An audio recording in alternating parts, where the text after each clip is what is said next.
Good job, Ted Cruz. You were the first senator to object Yeah. to the votes. In 2024, will you certify the election results? Do you plan to object, or will you accept the results regardless of who wins the election? So, Kaitlan, I got to say, I think that's actually a ridiculous question. It's a yes or no question, though. No, it's not. Let me explain why it's a ridiculous question. It's not a question. Have you ever asked a Democrat that?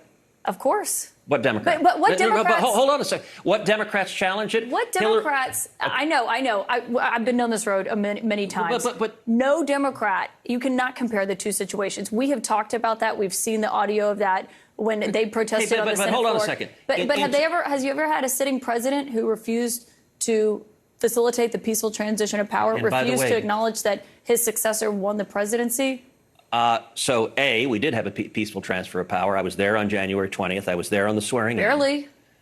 B, if you look at in 2000, Democrats went to the Senate, or 2001, Democrats went to the Senate floor and objected to George W. Bush.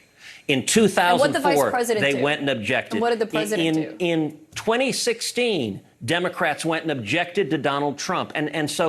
Look, and what happened in 2016? Because I remember a guy named Joe Biden was vice president, and he went to the Senate floor and certified the votes. So do you Am I wrong? So you're asking, will you promise no matter what to agree an election is illegitimate regardless of what happens? And that would be an absurd thing to claim. Like, we have an entire election law system that people challenge elections. Elections get overturned. Voter fraud gets proven. That happens all the time. And the media engages in this weird game post Donald Trump that you insist no voter fraud has ever existed. Why does every state have laws in place to challenge voter fraud if it occurs? The media Why do you have election challenges? This isn't a game. There was no widespread voter fraud. You only ask Republicans that. Because it was Republicans who tried to block the transition of power. You have to acknowledge that. So we've never seen it on a scale of what happened in 2020, and we've never seen the president refuse. He wouldn't even let Joe Biden get classified briefings at the beginning. I recall that. So my question for you again, free and fair election, will you accept the results regardless of who wins? Look, if the Democrats win, I will accept the result, but I'm not going to ignore fraud regardless of what happens. Was there fraud in 2020? Of course there was fraud in 2020. No, there wasn't, and you still objected. You know for a fact there was zero voter fraud. Really? What's your basis for that? Show me your evidence. We've spoken with Governor Kemp. They did 3 hand recounts in the state of Georgia. The director of CISA said that it was the safest, most legitimate election. But you're saying zero voter fraud occurred. That's what you just said. Nothing that would have changed the outcome of that Okay, but that's election. a different statement. But no, it's not. Because if yes, it wouldn't have changed you said there was no voter fraud. There was no voter fraud that would have changed the outcome of the election, and you know that, Senator. So what I know is that what I stood on the Senate floor and objected, what I called for, I'll tell you, I wrestled with what to do in that circumstance. And the reason I wrestled with it is because I think there was significant voter fraud in 2020. And you wanted the 10-day commission, I know. But was there voter fraud that would have changed the outcome of the election? But do you know why I wanted a 10-day commission? Because I tried to look. I'm a Supreme Court litigator. I argue cases in front of the Supreme Court. I know. I tried to look through history and precedent. And the best precedent I could find was the election of 1876. 1876 was between Rutherford B. Hayes and Samuel Tilden. And what happened there were serious allegations of voter fraud, and Congress didn't throw its hands up and say, you know what? CNN demanded that I accept the results no matter what, so ignore the fraud. I got to go. But hold on. What did Congress do in 1876? How did the president handle it? What did Congress do in 1876?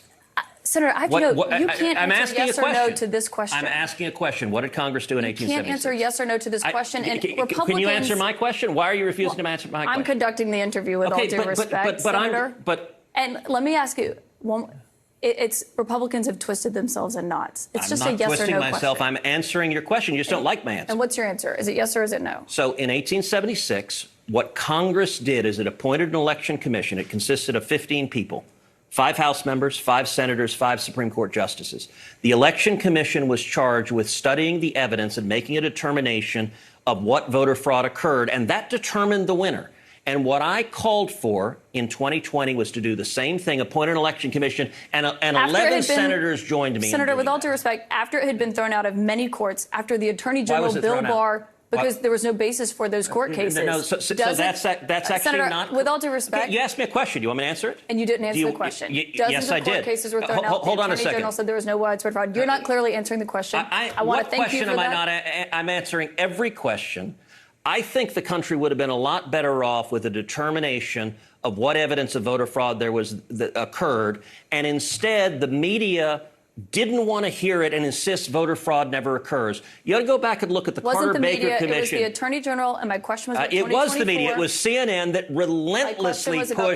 relentlessly pushed that propaganda. And by the way, never propaganda? That there was no widespread fraud in the election? That voter fraud doesn't exist, and anyone who says it does is wearing a tinfoil hat. That is propaganda. And by the way, you never asked Hillary Clinton this. You never asked Stacey Abrams this. You never asked Al Gore this. With all due respect, and every Senator, one of them said the Republicans who won were illegitimate. I haven't had any of them on my show. We'll talk to them. But I don't remember there being a president who was refusing to turn over the transition of power and facilitate it. And Trump didn't either. Joe My Biden question was became about 2024. president. You did not answer it. Let me say a final point Ted for Cruz, you. You we're said out of they time. haven't come. Thank you very much, My Senator opponent, Ted Colin Cruz. Allred, hasn't either. He ought to come to your show. Senator Ted Cruz, no answer to that question. Thank you very much. Bruh, this lady is supposed to be a journalist. She stopped the show because she was losing an argument.